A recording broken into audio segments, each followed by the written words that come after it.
Hi guys, welcome to brand talk. और आज मेरे साथ हैं ललित अग्रवाल, जो कि हैं chairman and managing director V Mart के। Welcome to brand talk sir. और थैंक यू। सबसे पहले ये जानना चाहेंगे कि किस तरह से वी मार्ट की शुरुआत हुई, क्योंकि हमें पता है कि विशाल मेगा मार्ट ही एक ब्रांड था जिससे आपने वी मार्ट की शुरुआत करी। तो अब अगर आप थोड़ी सी हिस्ट्री बता दें तो। मतलब मेरा बचपन शुरू हुआ कलकत्ता में एक जॉइंट फैमिली में। और उस समय मेरे पापा मुझे याद है कि एक टेलर शॉप बनाए थे कलकत्ता में। वहाँ कुछ प्रॉब्लम हुई तो वो उड़ीसा मूव हो गए और वहाँ भी उन्होंने वो टेलर शॉप चलाई। बहुत साल मैंने बचपन में ही पापा की दुकान जाता था, बहुत सारे टाइम मैनेज भी करता था। पर ये बहुत इंटरेस्टिंग है और कि आपके फादर जो हैं वो एक टेलर शॉप से उन्होंने शुरुआत करी और आज आप यहाँ पर इस मुकाम तो पर बहुत हैं। ही अच्छी जर्नी थी वो हमारी। उस समय हमने उड़ीसा के जो टीयर 2 टीयर 3 टाउन था वो, उस समय उसको जब मैंने वहाँ जब बैठता था, कस्टमर से इंटरेक्ट करता था, तो बहुत कुछ सीखने मिलता था। बट वो फन था उस समय। बट आस्ते आस्ते मैं मेरा बॉम्बे चला गया था कुछ पढ़ने के लिए। वहीं मैंने कुछ प्रिंटिंग एंड पैकेजिंग का बिजनेस किया। फिर वापस मुझे वो रिटेल जो है मेरे ब्लड में थी, तो मुझे वापस बुला ली एंड मैंने वो मेरे कज़िन के साथ वो एक ब्रांड बनाया, जो पहला ऑर्गेनाइज रिटेल चेन था वैल्यू के लिए। जी। तो उससे वहाँ हम 2003-4 साल हम साथ में काम किए।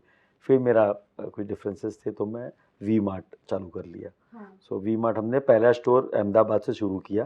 अहमदाबाद में हमारा पहला स्टोर आया था। फिर कितनी दिक्कतें आई आपको एक एस्टैब्लिश ब्रांड से एक नॉन एस्टैब्लिश ब्रांड पे जाने के लिए?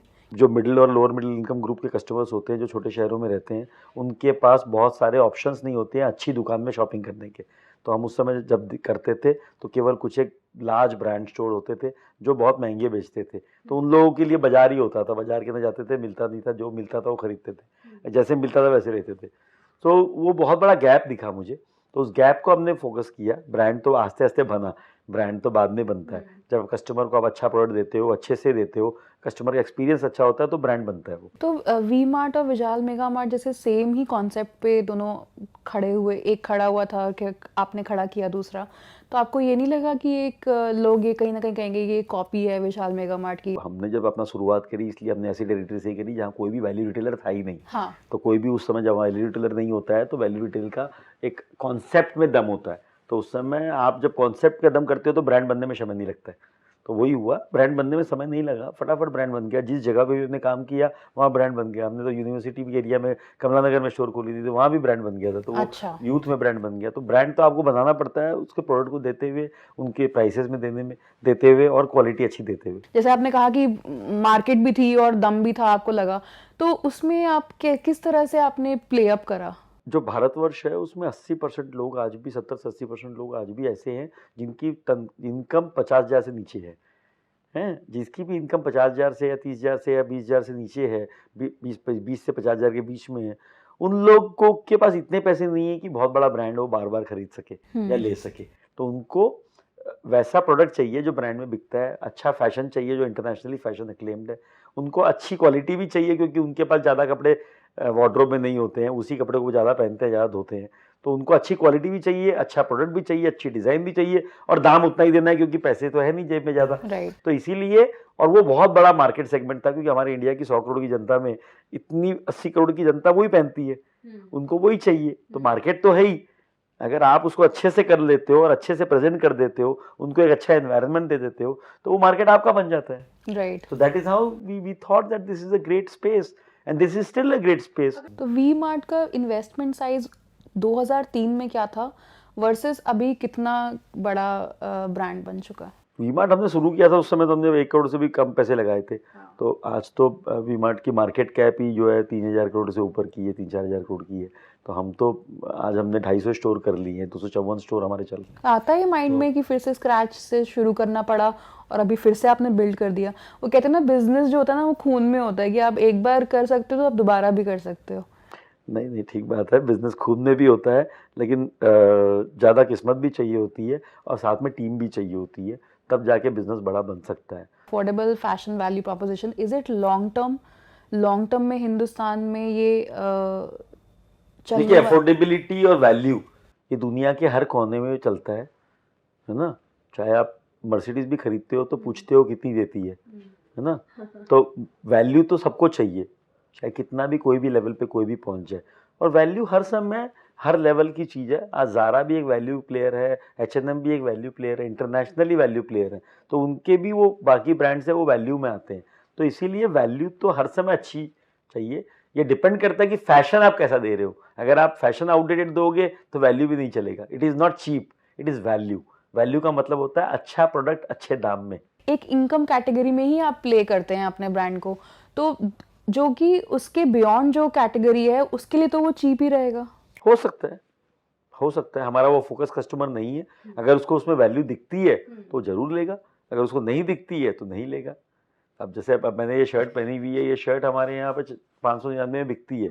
अब कोई चाहता है कि नहीं मुझे तो यहाँ एक बड़ा ब्रांड का लोगो चाहिए, तो उसको तो मैं नहीं दे पाऊंगा। उसको अच्छी शर्ट पहननी है तो हमारे यहाँ से ले सकता है वो। ओके वो डिपेंड करता है उसके उसके परसेप्शन के ऊपर। अच्छा प्रोडक्ट पहनना है कि उसको ब्रांड ही पहनना है, इसीलिए। तो आपने फैशन और होम सेगमेंट में ही क्यों वेंचर आउट करा? अगर आपको अफोर्डेबल वैल्यू देनी थी तो सिर्फ फैशन और होम में ही क्यों? नहीं, हमने हमने हमने फैशन, होम, फुटवेयर, हमारे पास सब कुछ है। जी, हमारे फैशन पास में ही आ कुछ गया। स्टोर ऐसे भी हैं, 35 स्टोर, 40 स्टोर, जहाँ हम किराना भी बेचते हैं।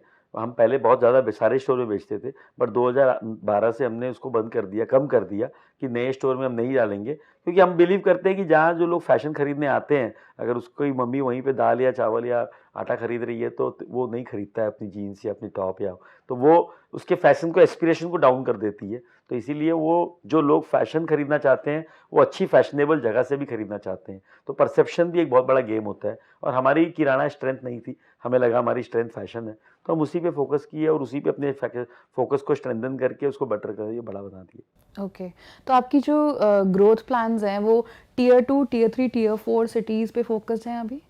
हाँ, लार्जली हम टीयर 2, टीयर 3 प्लेयर हैं, और लार्जली हमारा बिलीफ है कि हमारा जो वैल्यू रिटेलिंग है, वैल्यू फैशन रिटेलिंग जो है, वो ज़्यादातर छोटे शहरों में चलेगा, क्योंकि उस तरह के कस्टमर ज़्यादा छोटे शहरों में रहते हैं। जैसे आपने कहा कि टीयर 2, टीयर 3, टीयर 4 में ही आपकी ग्रोथ और आपका फोकस एरिया है, तो मेट्रोज क्यों नहीं? मेट्रो में भी बहुत स्कोप है, बट हर आदमी को अपने अपनी मार्केट चुननी पड़ती है। आप दोनों बोट पे, अपने दोनों नाव पे पैर नहीं रख सकते हो। अच्छा। आपको अपना एक नाव चुनना पड़ेगा कि कौन से नाव के आप खिलाड़ी हो, आपको कौन से नाव में रहना है। और हमें लगता है कि हमें छोटा शहर ज़्यादा अच्छा रिटर्न दे रहा है। छोटे शहर में प्रॉपर्टी भी कम दाम में मिल जाती है, लोग भी ज़्यादा हैं, और कॉम्पिटिशन्स भी कम होते हैं, और लोगों की अभी इनकम जागरूक हो रही है, लोगों की इनकम अभी बढ़ रही है, और लोगों की एस्पिरेशन और फैशन सेंस भी बेटर हो रही है। तो लोग अब उसमें छोटे शहरों में डिमांड ज़्यादा आ रही है, तो हम उसी डिमांड को कैप्चर करना चाहते हैं। तो अब आपके एक्सपेंशन प्लान्स क्या हैं?